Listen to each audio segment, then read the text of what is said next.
दोस्तों आप सभी का बहुत बहुत स्वागत है हमारे चैनल में। इस वीडियो के अंदर अभी हम लोग लूसेंट सामान्य ज्ञान इससे रिलेटेड जो है इम्पोर्टेंट 40+ क्वेश्चन जो है इस वीडियो में देखने वाले हैं। तो दोस्तों आप इस वीडियो को बहुत ध्यान से लास्ट तक देखिए और चैनल पर नया है तो चैनल को सब्सक्राइब कर बेल आइकन यानी जो घंटी का निशान है उसे ऑन करके ऑल नोटिफिकेशन पर क्लिक कर दें, ताकि जब भी मैं कोई न्यू वीडियो अपलोड करूँ उसका नोटिफिकेशन जो है आपको टाइम टू टाइम मिल सके।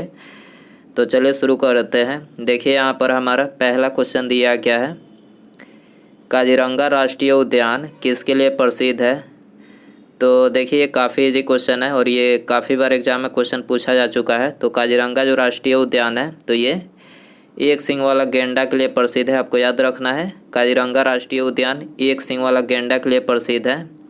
और ये कहाँ पर स्थित है तो ये असम राज्य में स्थित है। आपको याद रखना है काजीरंगा राष्ट्रीय उद्यान कहाँ पर है, असम राज्य में स्थित है। यूनेस्को में 1985 में काजीरंगा नेशनल पार्क को विश्व धरोहर सूची में शामिल किया गया। कब किया गया? 1985 में यूनेस्को में जो है इसे विश्व धरोहर सूची में शामिल किया गया। NH37 की बात करें तो ये काजीरंगा नेशनल पार्क से होकर गुजरता है। NH जो 37 है ये काजीरंगा नेशनल पार्क से होकर गुजरता है। काजीरंगा नेशनल पार्क को 2006 में जो है टाइगर रिजर्व घोषित किया गया। कब किया गया? 2006 में टाइगर रिजर्व घोषित किया गया। आपको याद रखना है। क्वेश्चन नंबर 2 है, अंतरिक्ष के लिए उड़ान भरने वाला पहला व्यक्ति कौन था। तो उड़ान भरने वाले जो पहले व्यक्ति थे उनका नाम है यूरी गागरिन। ठीक है, इनका नाम क्या है? यूरी गागरिन है। इनको 12 अप्रैल 1961 को जो है यूरी गागरिन को अंतरिक्ष यात्रा के लिए भेजा गया था। कब भेजा गया था? 12 अप्रैल 1961 को, याद रखना है। और इनको किस में बैठाकर भेजा गया था? तो वोस्तोक स्पेस क्राफ्ट में बैठाकर जो है इनको अंतरिक्ष में भेजा गया था। इसके अलावा अंतरिक्ष में जाने वाले प्रथम भारतीय कौन बने थे? तो राकेश शर्मा बने थे, जो कि 3 अप्रैल 1984 में अंतरिक्ष में जाने वाले ये पहले भारतीय बने थे। ठीक है, और अंतरिक्ष में मतलब भारतीय मूल की अंतरिक्ष में जाने वाली भारतीय मूल की पहली महिला कौन बनी थी? तो उनका नाम है कल्पना चावला। ये भी क्वेश्चन बहुत बार पूछा जा चुका है कि अंतरिक्ष में जाने वाली भारतीय मूल की पहली महिला कौन थी। तो कल्पना चावला थी। कल्पना चावला की मृत्यु कैसे हुई गई? तो देखिए इनकी मृत्यु जो है 1 फरवरी 2003 को अंतरिक्ष यान कोलंबिया के मिशन STS 107 के वातावरण में पुनः प्रवेश के कुछ देर बाद नष्ट हो जाने के कारण से, मतलब ये जो मिशन था कोलंबिया ये नष्ट हो गया वातावरण में पुनः प्रवेश करने के बाद। STS 107 के वातावरण में पुनः प्रवेश करने के दौरान जो है इनकी मृत्यु हुई है। तो याद रखना है। अगला क्वेश्चन देखते हैं, कोशिका की ऊर्जा इकाई यानी एनर्जी करेंसी को क्या कहा जाता है इसको? तो इसको जो है ATP कहा जाता है। ठीक है, करेक्ट आंसर ऑप्शन C हो जाएगा। क्वेश्चन नंबर 4 है, प्रकाश संश्लेषण की प्रक्रिया के दौरान कौन सी गैस उत्पन्न होती है? वेरी इंपॉर्टेंट क्वेश्चन, आप सभी को पता ही है। जब प्रकाश संश्लेषण होता है तो पेड़ पौधे क्या करते हैं? CO2 ग्रहण करते हैं। ठीक है, CO2 ग्रहण करते हैं, ऑक्सीजन छोड़ते हैं। तो उत्पन्न कौन सी गैस होती है? ऑक्सीजन। याद रखना है। भारत ने पोखरण में पहला नाभिकीय परीक्षण कब किया था? भारत ने पोखरण में पहला नाभिकीय परीक्षण कब किया था? 18 मई 1974 को किया था। ठीक है, करेक्ट आंसर ऑप्शन A हो जाएगा। क्वेश्चन नंबर 6 है, भारत सरकार द्वारा राष्ट्रीय हरित प्राधिकरण की स्थापना कब की गई थी? भारत सरकार द्वारा राष्ट्रीय हरित प्राधिकरण की स्थापना कब की गई थी? तो देखिए इसकी स्थापना जो है 2010 में किया गया था। ठीक है, ऑप्शन C करेक्ट हो जाएगा। क्वेश्चन नंबर, इसके अलावा राष्ट्रीय हरित प्राधिकरण इसको अंग्रेजी में क्या बोला जाता है? शॉर्ट फॉर्म में NGT बोला जाता है। और NGT का फुल फॉर्म क्या होता है? National green tribunal. ठीक है, इसको अंग्रेजी में बोला जाता है राष्ट्रीय हरित प्राधिकरण। इसका मुख्यालय पूछा जाए कहाँ पर है? नई दिल्ली में इसका मुख्यालय है। ठीक है, क्वेश्चन नंबर 7 है, जल एवं अघुलनशील पदार्थों के मिश्रण के भारी अघुलनशील घटकों के नीचे बैठ जाना क्या कहलाता है? जल एवं अघुलनशील पदार्थों के मिश्रण के भारी घुलनशील घटकों का नीचे बैठ जाना क्या कहलाता है? तो नीचे बैठ जाना अवसादन कहलाता है। करेक्ट आंसर ऑप्शन A हो जाएगा। क्वेश्चन नंबर 8 है, निम्नलिखित में से कौन सी विश्व के सबसे लंबे वृक्षों की प्रजाति है? विश्व के सबसे लंबे वृक्षों की प्रजाति कौन सी है? तो ये है रेडवुड। ठीक है, करेक्ट आंसर C हो जाएगा।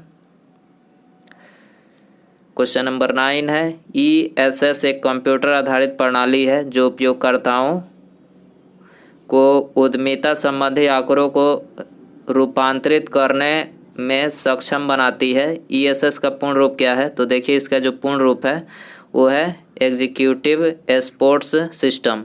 एग्जीक्यूटिव स्पोर्ट्स सिस्टम जो है ESS का पूर्ण रूप है, तो ऑप्शन डी यहाँ पर करेक्ट हो जाएगा। क्वेश्चन नंबर 10 है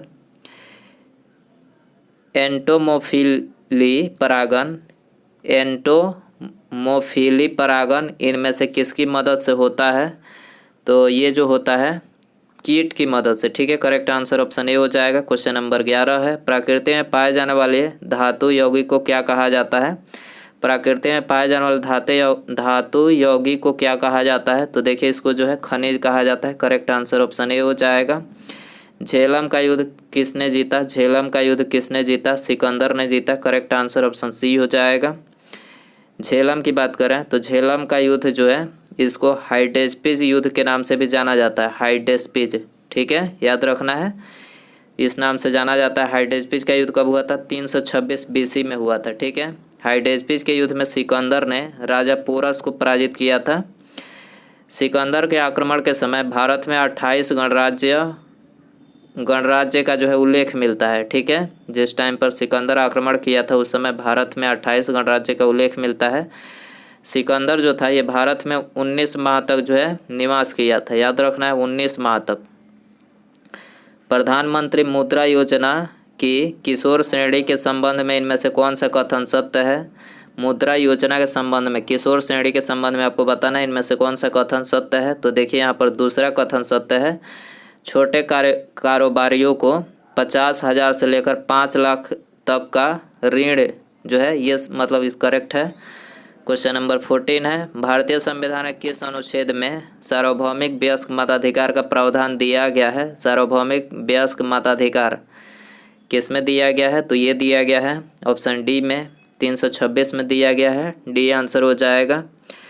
भारत का नागरिक जो 18 वर्ष उम्र पूरा कर चुका हो और निर्वाचन आयोग द्वारा तैयार निर्वाचन मतदाता सूची में नाम अंकित हो तो उन्हें मतदान डालने का जो है अधिकार है। ठीक है, यदि 18 वर्ष भारत का नागरिक पूरा कर चुका है, यदि उसका नाम निर्वाचन मतदाता जो सूची होती है उसमें अंकित है तो मतदान करने के लिए एलिजिबल है। ठीक है, इसके अलावा मूल संविधान में मतदाता की जो आयु थी, न्यूनतम आयु कितना रखा गया था? 21 वर्ष रखा गया था। लेकिन 61वां संविधान संशोधन अधिनियम 1989 के द्वारा जो है उम्र न्यूनतम सीमा 21 वर्ष से घटाकर 18 वर्ष कर दिया गया।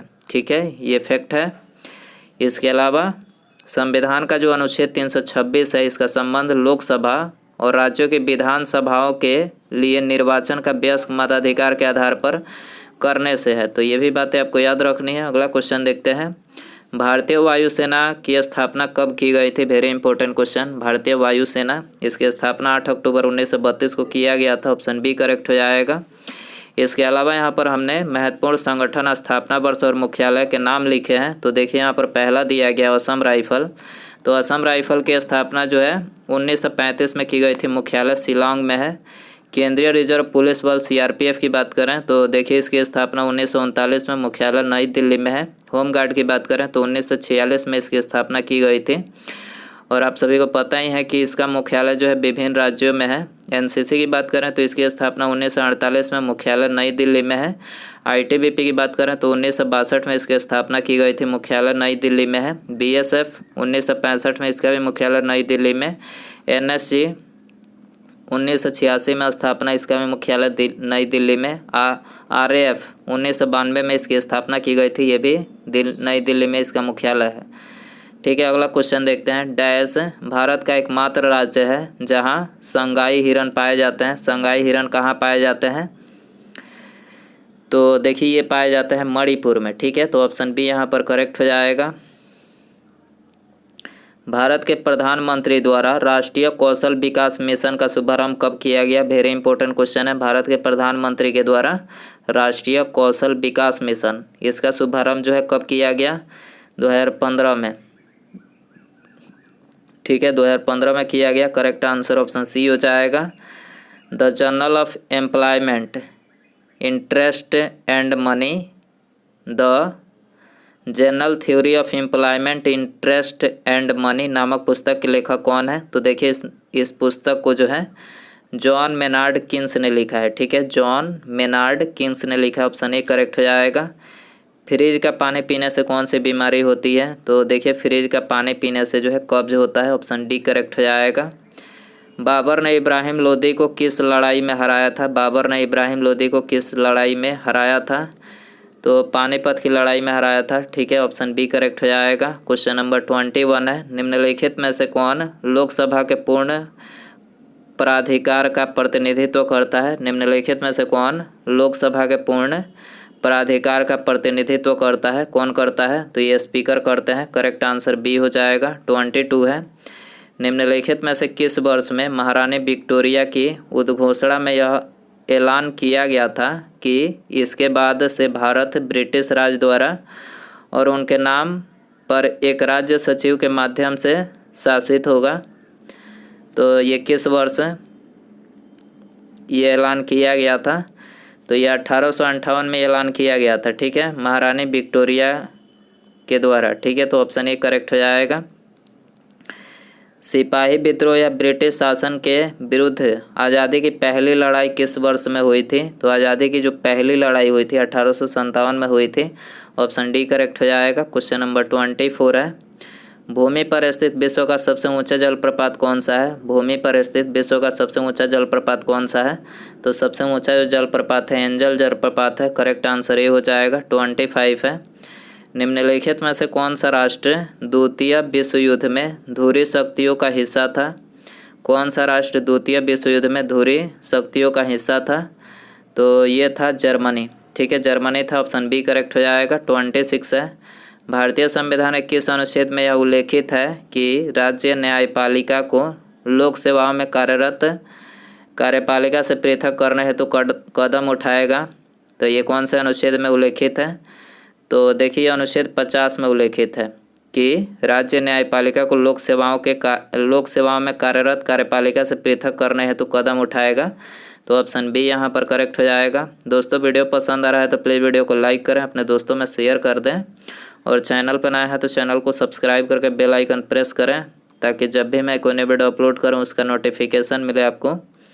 अगला क्वेश्चन देखते हैं, हवा महल का निर्माण किसने करवाया था? वेरी इंपॉर्टेंट क्वेश्चन है। तो हवा महल का निर्माण जो है महाराजा स्वाई प्रताप सिंह ने करवाया था। ऑप्शन ए करेक्ट हो जाएगा। ए पैसेज टू इंडिया नामक उपन्यास के लेखक कौन है? तो देखिए इस उपन्यास को जो है E.M. फोस्टर के द्वारा लिखा गया था। ठीक है, ऑप्शन बी करेक्ट हो जाएगा। भारत छोड़ो आंदोलन किस वर्ष शुरू हुआ था? तो देखिए भारत छोड़ो आंदोलन जो है 1942 में शुरू हुआ था। ऑप्शन ए करेक्ट हो जाएगा। क्वेश्चन नंबर 30 है, OECD यानी organisation for economic cooperation and development का मुख्यालय कहाँ स्थित है? तो OECD का जो मुख्यालय है ये पेरिस में स्थित है। ऑप्शन बी करेक्ट हो जाएगा। अमीर खुसरो का जन्म उत्तर प्रदेश में हुआ था। कहाँ पर हुआ था? उत्तर प्रदेश में पटियाली में हुआ था। ठीक है, ऑप्शन डी यहाँ पर करेक्ट हो जाएगा। द इंडियन स्ट्रगल नामक पुस्तक के लेखक कौन है? तो देखिए इस पुस्तक को जो है सुभाष चंद्र बोस के द्वारा लिखा गया है। ऑप्शन डी करेक्ट हो जाएगा। विश्व की सबसे लंबी नदी कौन सी है? तो विश्व की सबसे लंबी नदी आप सभी को पता ही होगा, नील नदी है। ठीक है, करेक्ट आंसर सी हो जाएगा। माउंट एवरेस्ट पर चढ़ने वाली पहली भारतीय महिला कौन थी? तो ये भी काफ़ी इंपॉर्टेंट क्वेश्चन है। बछेंद्री पाल माउंट एवरेस्ट पर चढ़ने वाली पहली भारतीय महिला थी। ठीक है, ये आंसर हो जाएगा। माउंट एवरेस्ट की ऊंचाई कितनी है? 8848 पॉइंट कुछ है, 8848 पॉइंट कुछ है मीटर इसकी ऊंचाई है, आपको याद रखना है। भारतीय तट रेखा की लंबाई कितनी है? तो 7500 किलोमीटर। भारतीय तट रेखा की लंबाई कितनी है? 7500 किलोमीटर। ऑप्शन सी करेक्ट हो जाएगा। माजुली संसार का सबसे बड़ा नदी द्वीप किस राज्य में स्थित है? तो देखिए माजुली जो है असम राज्य में स्थित है। ऑप्शन बी करेक्ट हो जाएगा। निम्नलिखित में से किस राज्य की तट रेखा सबसे लंबी है? तो तट रेखा सबसे लंबी जो है गुजरात राज्य की है। ऑप्शन सी करेक्ट हो जाएगा। कंचनजंगा स्थित है, कहाँ पर स्थित है? तो कंचनजंगा जो है सिक्किम में स्थित है। ऑप्शन बी करेक्ट हो जाएगा। भारत में सबसे घनी आबादी वाला राज्य है? तो भारत में सबसे घनी आबादी वाला जो राज्य है वो है बिहार राज्य। ठीक है, ऑप्शन बी यहाँ पर करेक्ट हो जाएगा। अगला क्वेश्चन है, देशों के निम्नलिखित समूहों में से किसके साथ अरुणाचल प्रदेश की साझी सीमाएं हैं? तो अरुणाचल प्रदेश की जो साझी सीमाएं हैं किन देशों के साथ करती है? तो भूटान, चीन और म्यांमार। ठीक है, ऑप्शन सी यहाँ पर करेक्ट हो जाएगा। अगला क्वेश्चन है, भारत का सबसे बड़ा राज्य कौन सा है? तो देखिए, भारत का जो सबसे बड़ा राज्य हुआ है राजस्थान। ठीक है, राजस्थान जो है भारत का सबसे बड़ा राज्य है। अगला क्वेश्चन है, कामाख्या मंदिर किस राज्य का महत्वपूर्ण पर्यटन स्थल है? कामाख्या मंदिर जो है किस राज्य का महत्वपूर्ण पर्यटन स्थल है? तो देखिए, ये है असम राज्य का। ठीक है, तो ऑप्शन बी यहाँ पर करेक्ट है। इसके अलावा आप लोगों के लिए होमवर्क कुछ क्वेश्चन पूछ लेते हैं। देखिए, क्वेश्चन है आपके लिए, उपनिषदों की संख्या कितनी है? आपको बताना है, ये आपके लिए होमवर्क क्वेश्चन रहेगा। उपनिषदों की संख्या कितनी है? एक और क्वेश्चन पूछ लेते हैं, पुराणों की संख्या कितनी है? तो इन दोनों क्वेश्चन को यदि आपको इसका आंसर पता हो तो कमेंट में ज़रूर बताएं। उपनिषदों की संख्या और पुराणों की संख्या अभी कितनी है, इन दोनों का आंसर कमेंट बॉक्स में ज़रूर बताएं। और वीडियो पसंद आया तो प्लीज़ वीडियो को लाइक करें, अपने दोस्तों में शेयर करें, और चैनल पर नया है तो चैनल को सब्सक्राइब करके बेल आइकन प्रेस करें। ठीक है, आगे आने वाली वीडियो का नोटिफिकेशन पाने के लिए। ठीक है, तो मिलते हैं अगले वीडियो में। नमस्कार, जय हिंद, जय भारत।